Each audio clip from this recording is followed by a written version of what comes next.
Grow Your Mindset podcast. Grow your mind. Change your life. Welcome to the Grow Your Mindset podcast. This is our space dedicated to self-improvement, motivation, and, well, learning English in a really simple, natural way. It is so wonderful to be here with you today. You know, that situation you just described, the awkward pause, the silent searching for words, that sudden anxiety, it is probably the single most common frustration for anyone learning a new language. Oh, I believe it. People get so mad at themselves. Right. They usually blame themselves. They think, my memory is just bad, or they think, I just need to memorize more vocabulary lists. I've totally said that to myself. But the truth is, your memory is not the problem at all. Yeah. The problem is actually the process your brain is using. Right. The process. Yeah. The problem is the act of translation itself. Wow. That is such a huge relief to hear. I mean, it's not a bad memory. It's just a bad process. Exactly. Well, here's our roadmap for our deep dive today. We have a lot of really practical ground to cover. We really do. First, we are going to look under the hood. We'll explore exactly why your brain gets stuck translating and why it takes so much energy. Yes. The biology of it. Right. Then, next, we will walk step by step through how to actually break that habit. We're going to talk about how to connect English words directly to real-life ideas. Which is the ultimate goal. Exactly. And finally, we will give you specific practical tools. Like, we will show you routines you can start using today, even if you live in a country where, absolutely no one speaks English. I am really looking forward to sharing these tools. And as always, we're going to keep this conversation very relaxed and easy to follow. Absolutely. Simple English, short sentences. Right. We want the ideas to be super clear. We are not here to give you a complicated grammar lecture today. We are just here to show you how your brain works. Because thinking in English isn't a special talent, right? No, not at all. It is not magic. It is just a biological habit. Yeah. And because it's a habit, well, you have the power to build it. I love that. So I want to start right at the beginning of the problem. We call this the heavy lifting of mental translation. Yes, the heavy lifting. Because when people talk about having a conversation in English, they often say, I feel so exhausted afterward, like I need a nap. Oh, yeah. It happens all the time. So why does speaking a second language feel like a heavy physical workout for our brains? Well, it feels like a physical workout because your brain is literally burning extra energy. It is doing way too much work. Too much work? How so? When you communicate by translating, you are forcing your mind through this huge four-step process. In neuroscience, we can look at this as an exhausting four-step delay. 4 steps. Okay, I want to break this down in slow motion for everyone. Sure, let's do it. Imagine I am at work, my boss walks up to my desk, and my boss asks me a really simple question in English, like, where is the new report? Walk me through those 4 steps. Okay, so step 1 begins the exact moment the sound hits your ears. Your brain receives the English audio. Okay. You hear the words, where is the new report? And your ears just do their job. Right. Hearing the words is totally automatic. I mean, that part doesn't hurt my brain at all. No, it doesn't. But step 2 is where the heavy lifting really starts.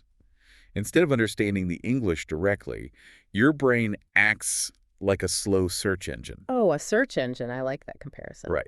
So it takes the English sentence and it searches for the matching words in your native language. You mentally change every single word. You basically become a human dictionary. Oh, wow. Yeah, this is the part that takes time. I have to find the native word for where and then the native word for report. Exactly. So now at the end of step 2, I finally understand the meaning of the boss's question. Yes. But notice what just happened there. You now understand the question, but your brain is currently operating completely in your native language. Oh, I see. The environment inside your mind right now is your mother tongue. So step 3 begins. You need to answer your boss right. Right. I have to say something. Because your brain is in native language mode, you build your answer in your native language. You create a perfectly natural sentence in your head using all the grammar you have known since childhood. Okay, so I have my answer. In my head, I know exactly what I want to say, but I can't say it yet. No, you can't. And this leads to step 4, which is the hardest step of all. Uh-oh. You have this beautiful sentence in your native language. Now, you have to push it back through that dictionary. You have to translate your own thought into English. Oh, man, that sounds exhausting. It is. You search for the vocabulary. You try to remember if you should use the past tense or the present perfect. You quickly check the grammar rules. You're just panicking the whole time. Yes. And finally, after all of that heavy work, You open your mouth and you speak. Wow. So, hear the English, translate to my language, think of the answer in my language, Right. and then translate back to English. That is 4 whole steps. That's right. It sounds like doing, double the work for half the result. That is a highly accurate way to look at it. Yeah. Because normal, fluent communication should only be 2 steps. Just 2. Yes. Yes. Step 1, you understand the message. Step 2, you respond. Oh, wow. Yeah, that is so much faster. When you add translation in the middle, you force your brain to run a marathon. Just to answer a really simple question. By the time you finish step 4, your boss might be looking at you strangely because the pause was so long. And that long pause creates panic. Like when I see the other person waiting for me, I get nervous. And when I get nervous, I forget even more words. It is just a terrible cycle. It really is. But this raises a really big question for me. A lot of people listening today have studied English for years. Yes, many have. Like they know the word report. They know the word where. If we already know the English words, why does the brain still choose to translate? Why doesn't it just use the English words automatically? That's a great question. To understand that, we have to look at how the brain actually stores information. You see, knowing a word and activating a word are 2 completely different things. Oh, okay. Knowing versus activating. Right. Many learners think of their brain as a library. They think that every time they memorize a new vocabulary word, they're putting a new book on a shelf. Yeah, that makes sense. I study a list of words for an exam, and I put 100 new books on the shelf. Yeah. My library gets bigger. Yes, your library gets bigger, but your brain does not work like a normal library. It doesn't. No. A normal library has an alphabetical index. You can easily find any book. The brain, however, is an associative network. It finds things based on connections. Connections, okay. Imagine those books in your mental library have little strings attached to them. Strings. What do the strings connect to? They connect to the center of your mind, to your daily life. Mm. Now, the words in your native language have thick, strong ropes attached to them. Oh, like big, heavy rope. Exactly. And you pull those ropes every single day. When you want to say water in your native language, you pull that thick rope and the word arrives instantly. It is so easy. Okay, so what do the English books have attached to them? The English books only have tiny, thin spider webs attached to them. Spider webs. Oh, no. Yeah. You studied the word water in English 5 years ago. You put the book on the shelf, but you never pull the string. You never actually practice reaching for it in real life, so the book is just sitting there, covered in dust. Oh, I see. So the book is definitely inside the library. Like I own the word, but when my boss asks me a question, my brain needs an answer very fast. Exactly. The brain is an organ that tries to save energy. Mm-hmm. It's lazy. When your boss asks the question, your brain feels the pressure. It needs a word immediately. Right. It looks at the thick rope for your native language, and it looks at the invisible spider web for English. Your brain grabs the thick rope, it pulls the native word first, and then it uses the native word to try and find the English word. That is the translation process. The brain is just taking the path of least resistance. It grabs what is easiest. Yes, exactly. The goal of this entire deep dive today is to change those strings. We want thick ropes for English, too. Precisely. We want to take those dusty English books off the shelf. We want to turn those thin spider webs into thick, strong ropes. We want the English word to be the very first thing your brain grabs. Okay, so if the brain naturally wants to take the easiest path, we really have to change the environment inside our head. We have to build a totally new path. We do. Which brings us to a really fascinating part of our discussion today. Let's talk about clearing the forest path in your brain. This is where we look at the physical reality of learning. The brain is incredible at building habits, but it requires repetitive physical action to do it. Wait, physical action. But we are talking about thoughts here. How is a thought physical? Every single thought you have is a physical event in your brain. Really? Yes. When you think of a word, a little electrical signal fires. It travels across a connection between brain cells. Those cells are called neurons. Okay, neural. Let's use a visual to make this clear. I want you to imagine that your brain is a thick, wild forest. There are tall trees, heavy bushes, and thick grass just blocking everything. I am picturing a completely wild jungle. Like no roads, no trails at all. Perfect. Now imagine you need to walk from one side of this forest to the other. On one side of the forest, you have a real-world object. Let's imagine a red apple. Okay, a red apple. You see the apple, you feel the skin, you smell it. Now, on the other side of the forest is the English word apple. Okay, so the real fruit is on one side, the English word is on the other side. When you first start learning English, There is no path between the real fruit and the English word. You literally have to walk through that wild forest. Pushing through all those bushes. Yes. You have to push heavy branches out of the way. You have to step over tall grass. It takes a lot of energy. You move very slowly. You know, this describes the beginner stage perfectly. Every time I try to speak English, it feels like I am pushing through a heavy jungle. I get tired so fast. You get tired because there is no path yet. And remember, your brain hates using extra energy. Your brain looks at the forest and says, this is way too hard. Let's just use the highway. Wait, what is the highway? The highway is your native language. Whoa. Over the years, you have built a massive paved highway connecting the real red apple to your native word for apple. The cars drive very fast on that highway. There's no resistance. Makes sense. So when you see the fruit, your brain immediately sends a car down the native language highway. And once I am on the native highway, well, I am stuck translating again. So how do we stop the brain from using the highway? Because we obviously cannot destroy our native language. No, we definitely do not want to destroy the highway. Yeah. But we must force ourselves to walk through the wild English forest. Even if it's hard. Yes. Yeah. It is painful and slow the first time. But imagine what happens if you force yourself to walk that exact same route through the forest every single day. Well, if I walk the exact same line through the woods every day, my boots will start to flatten the grass, I will break the small branches, the dirt will get pushed down. Exactly. After a week, you will see a small, clear line in the dirt. After a month, the dirt is packed down hard. The bushes are dead. And after a year of walking that exact same line, it's not a wild forest anymore. It's a wide, clear path. You can walk it quickly. You don't even have to look down at your feet. It just becomes automatic. That is such a beautiful way to understand it. And so this forest path represents what is actually happening with the cells in my brain. Yes, it does. The scientific term for this is neuroplasticity. Neuro means brain, and plasticity means it can change shape. So it changes shape based on what we do. Precisely. When you force yourself to think the English word apple directly when you see the fruit, the electrical signal travels between the neurons. The first time it's really weak. But every time you repeat it, the brain does something amazing. It coats that connection with a fatty substance called myelin. Myelin. I think I've seen that term before. What exactly does myelin do? Think of myelin like the rubber coating on a copper electrical wire. Okay. If a wire has no rubber coating, the electricity sort of leaks out, the signal is weak. But when you wrap the wire in thick rubber, the electricity shoots from one end to the other like lightning. Every time you practice thinking directly in English, your brain wraps another layer of myelin around that path. The path gets faster and faster. That is absolutely incredible. So practice literally changes the physical structure of my brain. I'm insulating the wires. Yes, you are. But I want to make sure I understand the direction of this path. You said the path goes from the real fruit directly to the English word. Yes.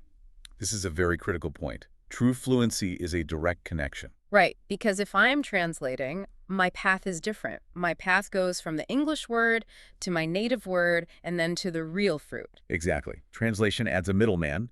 You want to fire the boss and deal directly with the factory. I love that. Deal directly with the factory. When you feel a sharp pain in your stomach, you should not think of the word for hungry in your native language. You want the actual physical feeling of hunger to trigger the English word hungry immediately. So we are learning a completely new way to label the physical world around us, but I am noticing a little catch here. A forest path requires constant walking. It does. Like, if I build a path in the woods and then I do not walk on it for 3 months, the grass is going to grow back. The grass grows back very quickly. The brain likes to recycle energy. If you stop using an English pathway, the brain starts to actually remove the myelin. It says, hey, we don't need this fast wire anymore. Let's use the energy somewhere else. Oh, no. So weekend practice is not enough. If I only study English on Saturday mornings, the grass will always grow back during the week. I will always feel like I'm pushing through the jungle. Precisely. This is why daily action is non-negotiable. You absolutely must walk the path every day to keep the dirt pack down. Which brings us to a very practical problem. I mean, most people do not have time to sit down with a grammar book every day. No, they are busy. Right. We need techniques that fit into a busy, normal life. So how do we walk this forest path while we are cooking or driving or just working? Well, we have to turn your own mind into a classroom. We have to use your daily thoughts as the practice ground. This brings us to a really specific technique. Let's look at mental substitution. Mental substitution. Okay, the word substitution means to replace one thing with another. How does this work with our thoughts? It's the practice of catching the thoughts that naturally happen in your head all day long. A normal human has thousands of thoughts every single day. Thousands, yeah. Most of them are small, quiet thoughts in your native language.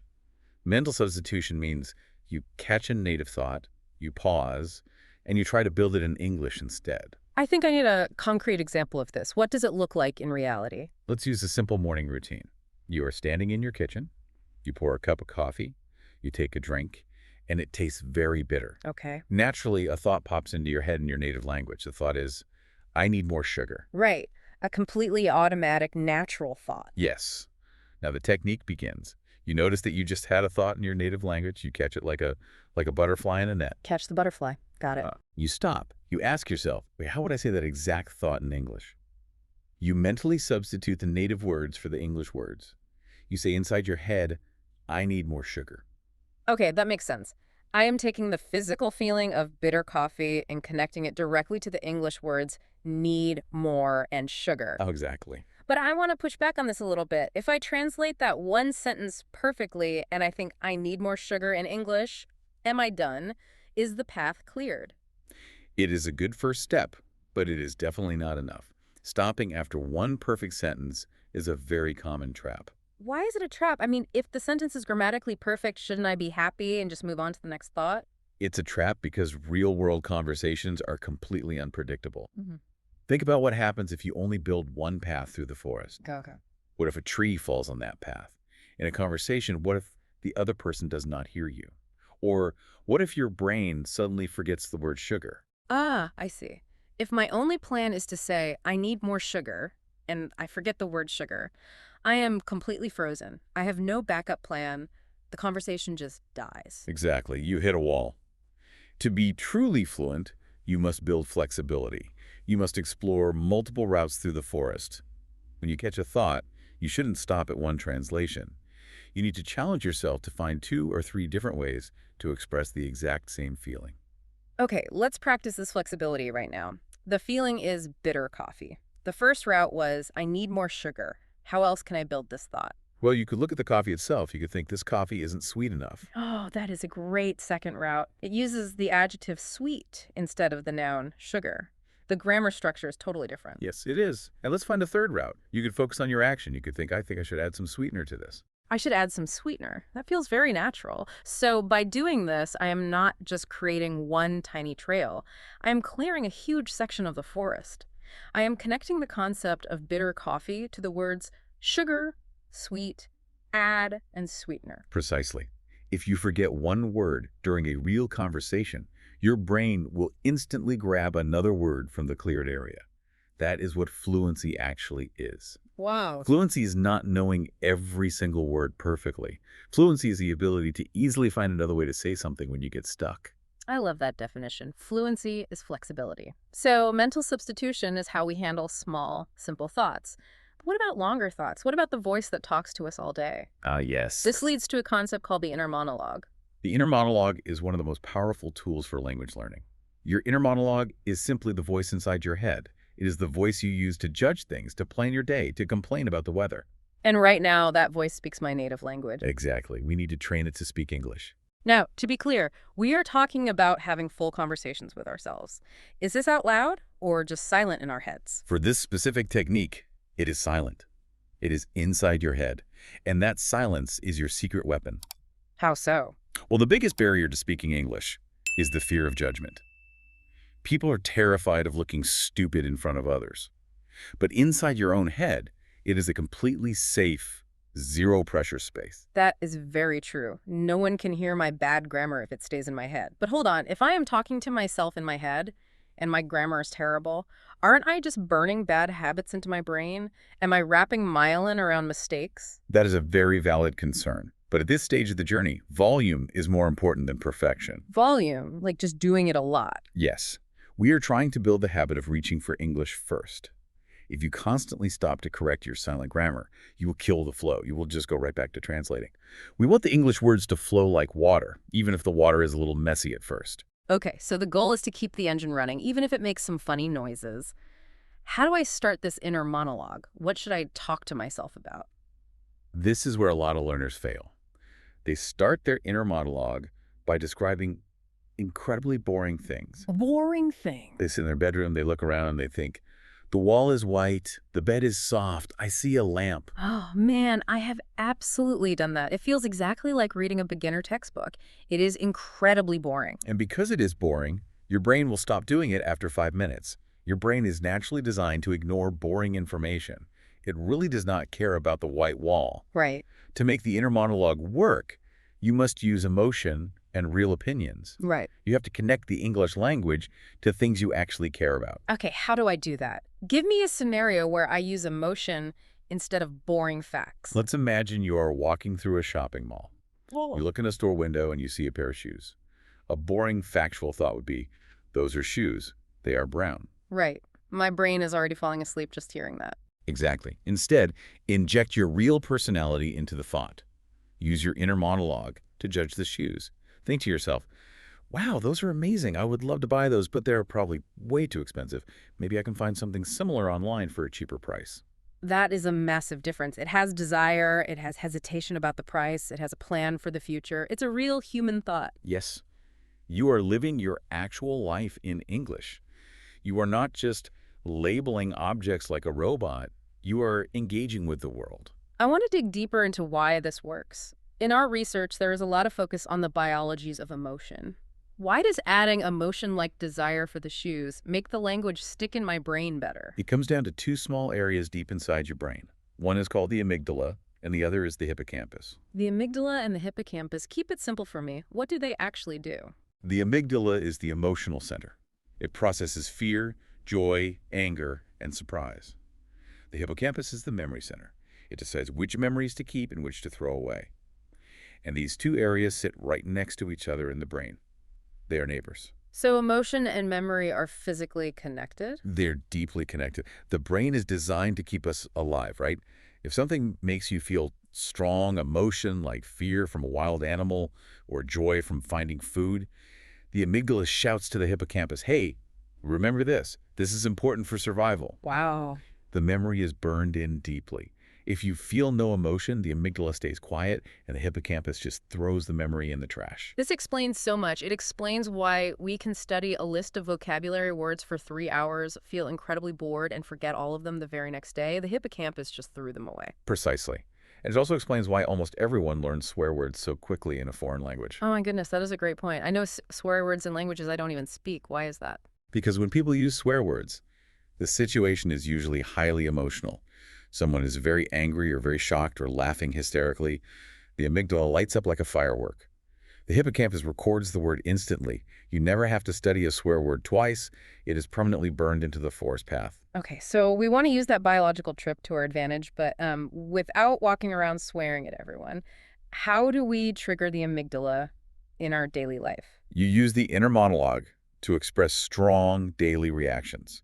Let's say you are cooking and you drop an egg on the floor. It breaks everywhere. You feel a splash of frustration. Oh, I hate when that happens. Do not let that frustration happen in your native language. Yeah. Force the English words out. Think loudly in your head, oh no, this is so annoying, I have to clean this huge mess. So by doing that, I am super gluing the English words annoying and mess directly to the feeling of frustration. Yes, you are. And you can do it with positive emotions too.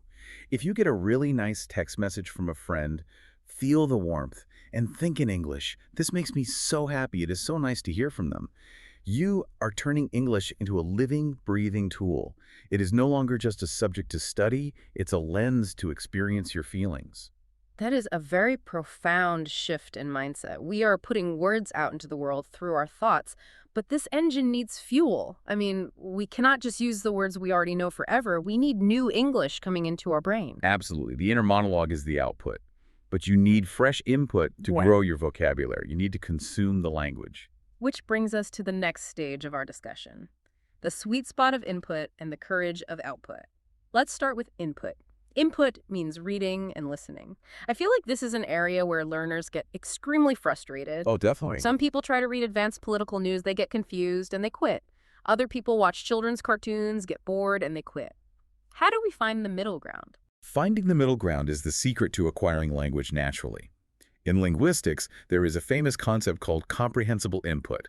But we can simplify this and just call it the 70% rule. The 70% rule. How does this rule work when I am choosing a podcast or an article? The rule is this.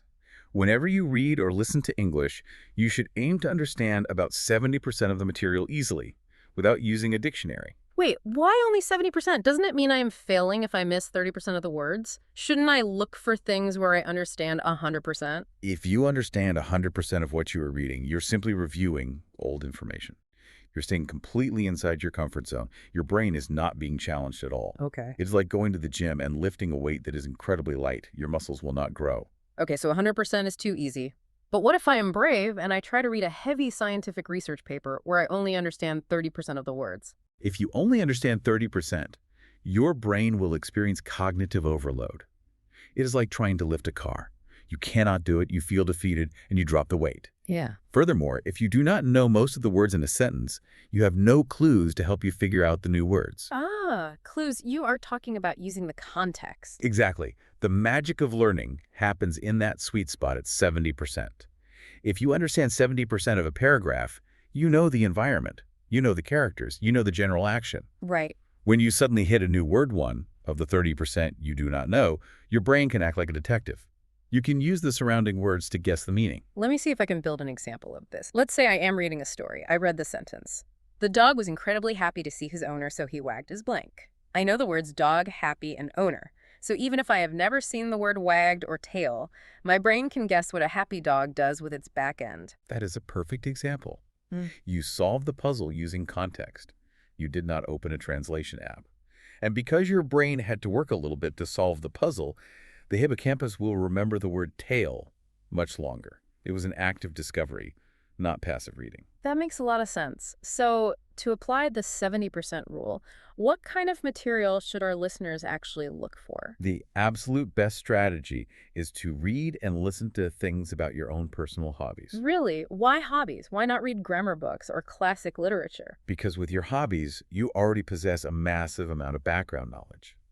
If you love baking cakes, you already know how a kitchen works. You know the order of mixing ingredients. No, I see. When you read an English baking blog, you bring all that native knowledge with you. If you read a new English verb about mixing flour and water, your brain instantly knows what the action looks like. That makes total sense. The context is already built inside my head. If I love technology, I should read tech reviews in English. If I love fitness, I should listen to fitness podcasts in English. Yes. And just as importantly, you will stay motivated. You are not reading an article just to suffer through an English lesson. You are reading it because you actually want to know which smartphone has the best camera. English simply becomes the invisible vehicle delivering the information. Motivation is the fuel. I love that. But once we find the 70% material, how should we consume it? I know many students who will print out a single news article and read it 5 times in one day, trying to memorize every single word. It looks exhausting. It is exhausting, and it is highly inefficient. Staring at the same paper for 3 hours does not work because the brain just stops paying attention. Instead of forcing it all at once, you should use a technique called spaced re-exposure. Space re-exposure. What does that mean? How do I do it? It means you spread your learning out over time. Yeah. Let's use this very audio track as an example. You listen to this conversation today. You enjoy it. You do not stress about catching every single word. You just let the ideas flow into your mind. Okay, I listened once today. Do I listen again tomorrow? No. You put it away. You wait 3 days. Then you listen to the exact same audio file again. Wait, why wait 3 days? What is the biological reason for the waiting period? The magic happens while you are sleeping. When you sleep, your brain is not turned off. It is incredibly active. It is sorting through the information from the day. It is physically building those neural connections. It is drying the cement on the forest path. So by waiting 3 days, I am giving my brain time to process the English in the background. Yes. When you listen again on the 3rd day, the topic is not totally new, but you have forgotten some of the details.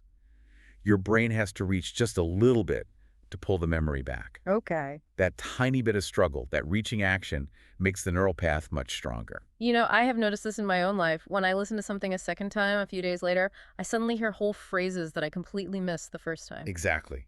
Your brain has digested the main ideas, so now it has free energy to notice the smaller grammar structures. And you can take it one step further, wait another week, and listen a third time. A third time. Yeah. By the third exposure, spread over 10 days, the audio will feel completely effortless.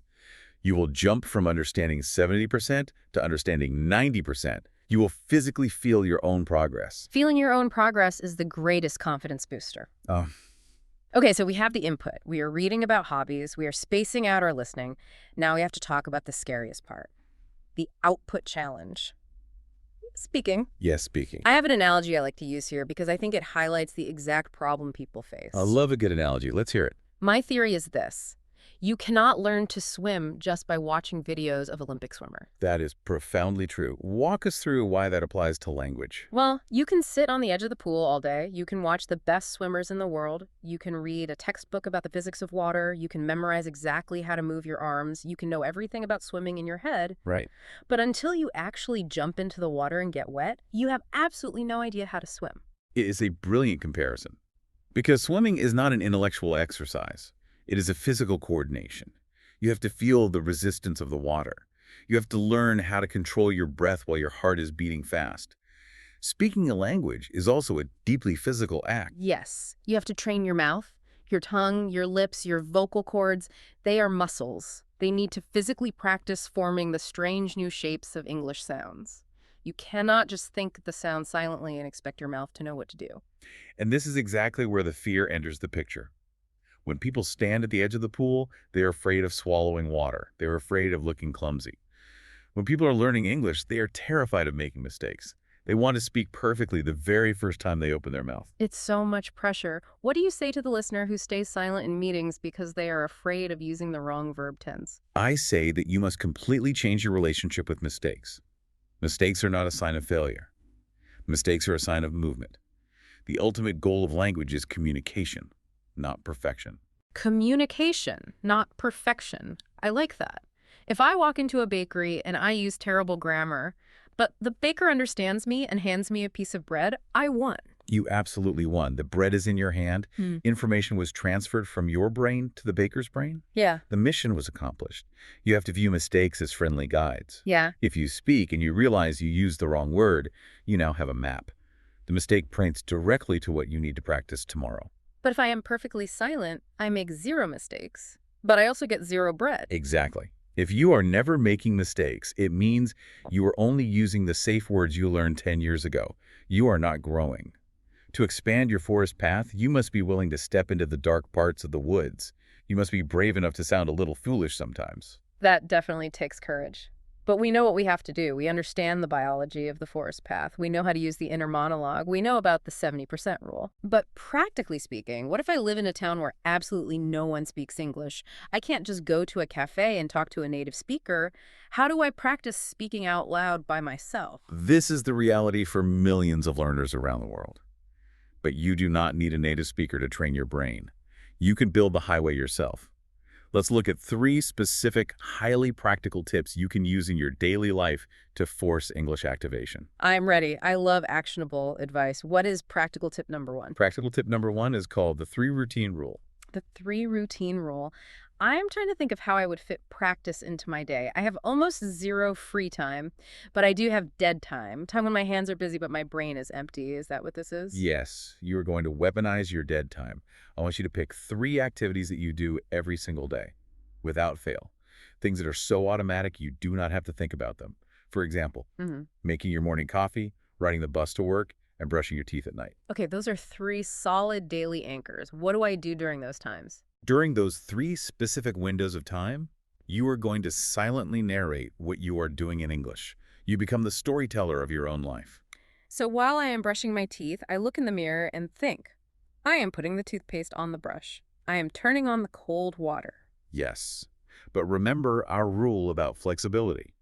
Do not just use one simple sentence. Challenge yourself to describe the action in 2 or 3 different ways. Right, I need to clear a wider path, so I think, I am brushing my teeth, and then I try again. I am cleaning my teeth before bed, and maybe a third way. I need to make sure my teeth are clean so I don't have to go to the dentist. Excellent. You have just turned a completely wasted 2 minutes into a powerful English activation session. By anchoring this habit to 3 daily routines, you guarantee that you will practice English 3 times a day. You do not have to rely on motivation. The habit is tied to the toothbrush. That is brilliant. It completely removes the need for willpower. Okay, so that handles the silent thinking. But what about the physical speaking? What is practical tip number 2? Tip number 2 is record and fix 3 things. Record. Like, take out my phone and record my own voice. I have to admit, I hate the sound of my own voice on a recording. Oh, almost everyone hates the sound of their own voice. But your phone's voice memo app is the greatest free language teacher in the world. Here is how the process works. When you are alone in your room, choose a simple topic. Maybe talk about a movie you watched recently or what you were planning to cook for dinner. Okay, I hit record. Do I write a script first? No scripts. That is crucial. You must speak spontaneously. Speak into your phone for just 2 minutes. Let the pauses happen. Let the mistakes happen. Just try to communicate the idea. Then stop the recording. And then comes the painful part. I have to listen to myself. You do. But you must listen like a scientist, not like a cruel judge. As you listen to the 2 minutes, you are going to hear many mistakes. But I want you to pick just 3 specific things to improve. Only 3. I want to push back on that. If I listen to the recording and I hear 10 grammar mistakes, why shouldn't I try to fix all 10? Wouldn't fixing 10 things make me learn faster? It seems logical, but it goes against how the human brain actually works. We have something called working memory. Think of working memory like a tiny stage in a theater. You can only fit about 3 or 4 actors on that stage at one time. Okay, my brain is a tiny stage. If you try to fix 10 mistakes, you are pushing 10 actors onto the tiny stage. It is too crowded. They all fall off the stage. You become completely overwhelmed, you panic, and you learn nothing. But if you only invite 3 actors onto the stage, you can manage them perfectly. That makes total sense. Cognitive overload. So I listen, and I pick 3 things. Maybe I notice I'm speaking way too fast. Maybe I notice I keep saying between every word. And maybe I notice I use the wrong past tense for the word go. I said goed instead of went. Perfect. You write those 3 things down on a piece of paper. Speak slower. Stop saying Choose went. Now you delete the first recording. You hit record again, and you speak about the exact same topic for another 2 minutes. Because I am talking about the same movie, I already know the vocabulary. I don't have to think about the story anymore. Exactly. The story is already built. So all of your brain's energy can focus entirely on those 3 actors on the stage. You focus on slowing down, pausing, instead of saying and using the word went. I can really see how powerful that is. It builds incredible self-awareness. You are acting as your own coach.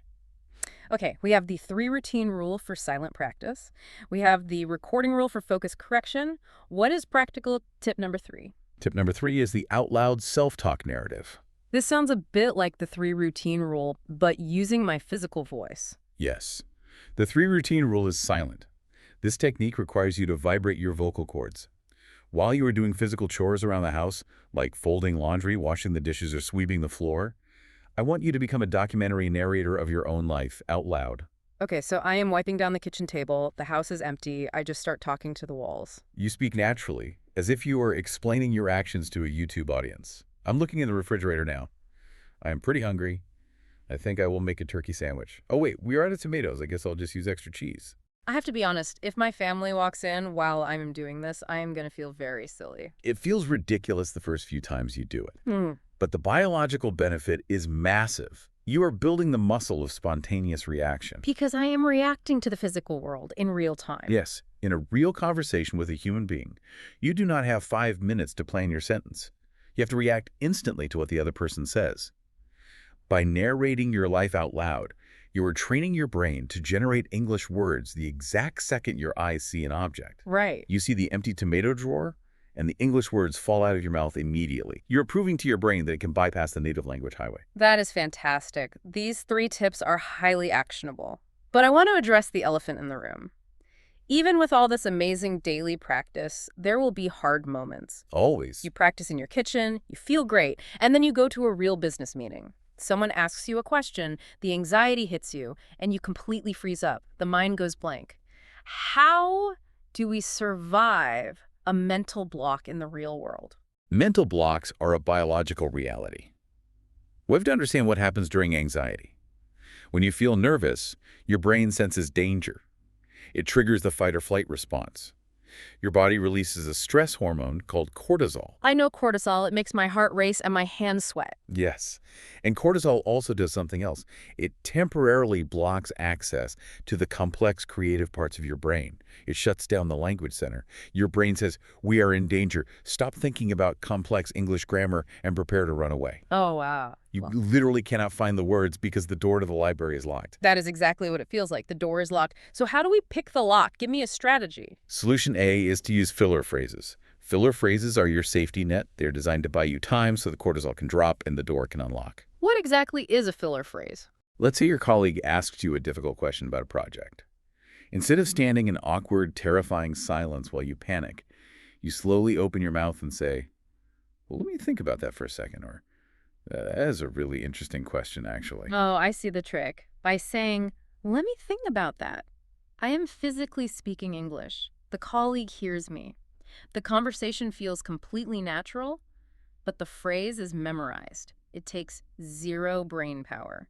I am buying my brain an extra 5 seconds to calm down and find the real answer. Exactly. Keep the engine running while you check the map. Native speakers use filler phrases constantly. If you listen to a casual interview, people always say, "To be honest with you," or "At the end of the day," it is a normal part of human rhythm. Okay, filler phrases are a great shield. But what if I have the time, the anxiety passes, and I realize I simply do not know the vocabulary to explain my idea? The thought is too complicated. Then you move to solution B. Solution B is to simplify complex thoughts. This is a vital communication skill. Very often we freeze because our ego gets involved. Our ego. Yes. We want to sound highly intelligent. We want to sound like an educated adult. So we try to translate a highly sophisticated academic thought from our native language directly into English. Yes. You want people to respect you, so you try to use big, impressive words. But if you do not own those impressive words in English yet, you hit a concrete wall. When you hit that wall, you must take a deep breath, step back, and simplify the core meaning. I want to see this in action. Give me a complex thought and let's break it down. Okay, imagine you're talking to a friend. In your native language, you think this thought: "I am currently considering pursuing a master's degree versus entering the corporate workforce." Considering pursuing a master's degree versus entering the corporate workforce, that is very heavy. If my English level is intermediate, I might not know the word pursuing. I might forget how to use the word versus. If I try to build that sentence, I will freeze completely. Exactly. So you drop the ego. Do not try to translate the big words. Look at the core idea. What is the fundamental basic question you are dealing with? The basic question is just school or job. Yes. So communicate exactly that. Simplify the thought. Instead of the big complex sentence, just look at your friend and say, "Should I study more or should I get a job? I'm not sure." Should I study more or get a job? Ah, That uses incredibly simple vocabulary. It is very short, but it communicates the exact same human dilemma. precisely. Your friend understands your situation perfectly. The conversation continues easily. Simplification is not a sign of low intelligence. It is a sign of strategic communication. It shows that you know how to use the basic tools in your toolbox to build a bridge to the other person. That is wonderfully empowering. We do not need a massive vocabulary to have deep conversations. We just need to know how to simplify our core ideas. Well, this has been a truly eye-opening conversation. It has been great. We are moving toward the end of our time together today. We've given our listeners the biology of learning, the 70% rule, the recording technique, and ways to beat mental blocks. But building physical changes in the brain takes time. What does a realistic timeline look like? Setting realistic expectations is the key to not quitting. If you try these techniques today and you expect to be dreaming in fluent English by Friday, you will be bitterly disappointed. But if you know the biological timeline, you will stay calm and motivated. Give us the timeline. If I start doing the 3 routine rule today, if I talk to myself while washing dishes, and if I listen to podcasts about my hobbies, when do I see results? If you put in 15 to 30 minutes of daily focused practice using these specific activation techniques, you will experience your first small wins in about 2 to 3 weeks. 2 to 3 weeks. What exactly does a small win feel like? A small win is a sudden flash of direct connection.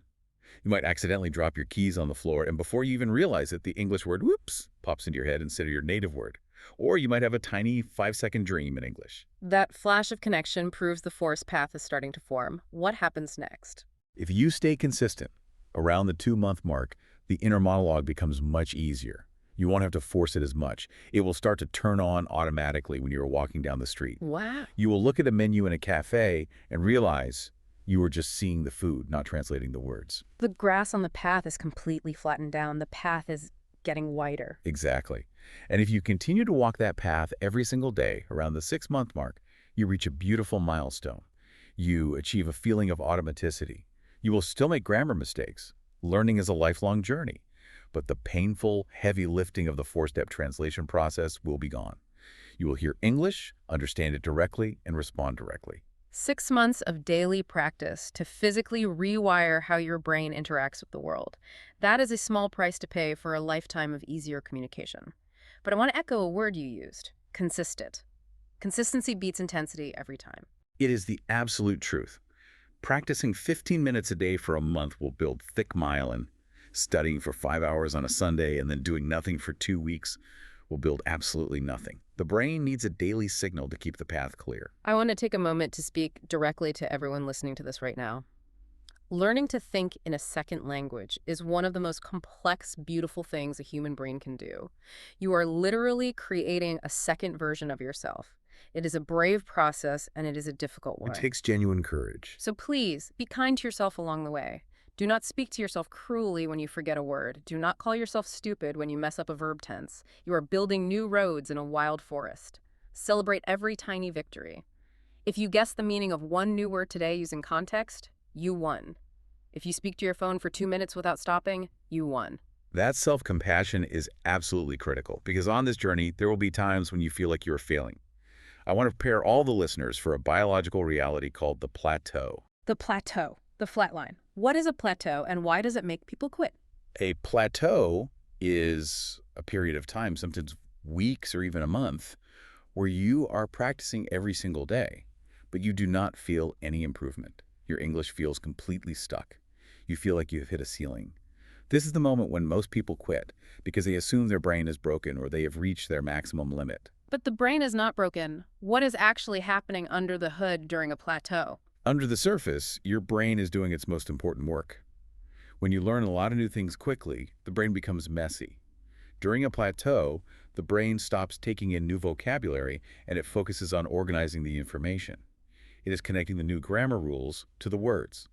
It is solidifying the foundation so you can build the next floor of the house. It reminds me of planting a seed in a garden. You put the seed in the dirt and you water it every day. For weeks, you look at the flat dirt. Nothing is happening on the surface. You think the plant is dead.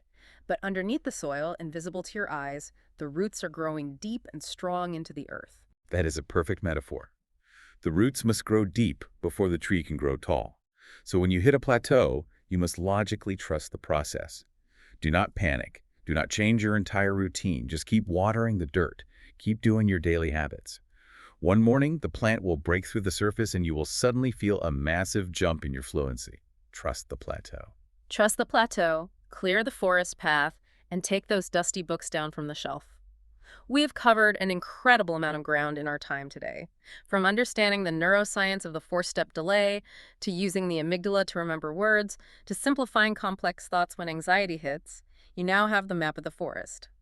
Now it is time for you to start walking. I am incredibly excited for everyone who takes these tools and applies them. It will fundamentally change your relationship with the English language. It absolutely will. And we are not going to let you wait until tomorrow to start. We want you to take action right now. We always like to end on a thought-provoking note. So as you finish listening to us and you go back to your day, we want to leave you with this simple question to think about. What will be your first step? Exactly. What is one daily routine, something you do every single day that you are going to start describing to yourself in English today? Is it making your bed in the morning? Yeah. Is it walking your dog in the afternoon? Is it washing your face at night? Pick one routine right now. Pick that one routine. Commit to it. Start narrating it silently in your head. Start flattening the grass on your forest path today. Thank you so much for spending your time with us, for pushing yourselves to grow, and for tuning in to the Grow Your Mindset podcast. Until next time, be kind to yourself, keep practicing, and remember to enjoy the journey.